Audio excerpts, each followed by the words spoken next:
I haven't done any videos in English in a long time, so I figured it's due.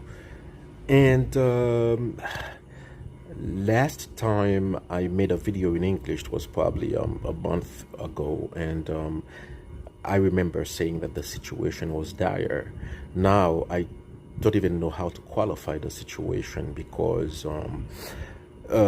it's just now I have I realize what the so-called gangs, because they are gangs in the sense of gangs in the US, gangs like the Crips and the Bloods, they don't occupy cities, and the police contain them, and the police could eradicate them if they wanted in the US. No, it's not, but in Haiti, I realize these are um, occupation forces, basically.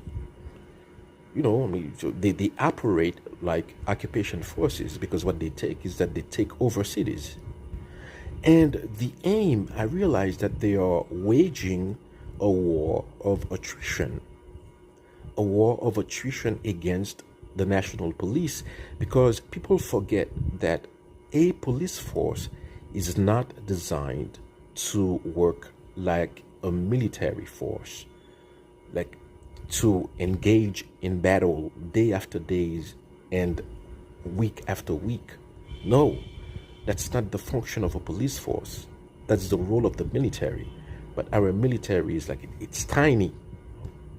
So what the gangs are doing, the illegal armed groups are doing, is that they open multiple fronts in order to tire out the police. So there are fronts in Keskov, there are fronts in Tabar, there are fronts in Mirbalais, there are fronts in Sodo, there are fronts in Leogan, there are fronts in where else? The new front is in an area which used to be very nice called Paco, really nice area. Now it's the new front.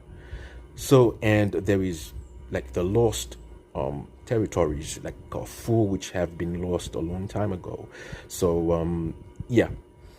And it's a war of attrition. And if something is not done, something drastic is not done, they will eventually occupy 100% of the capital and will occupy cities one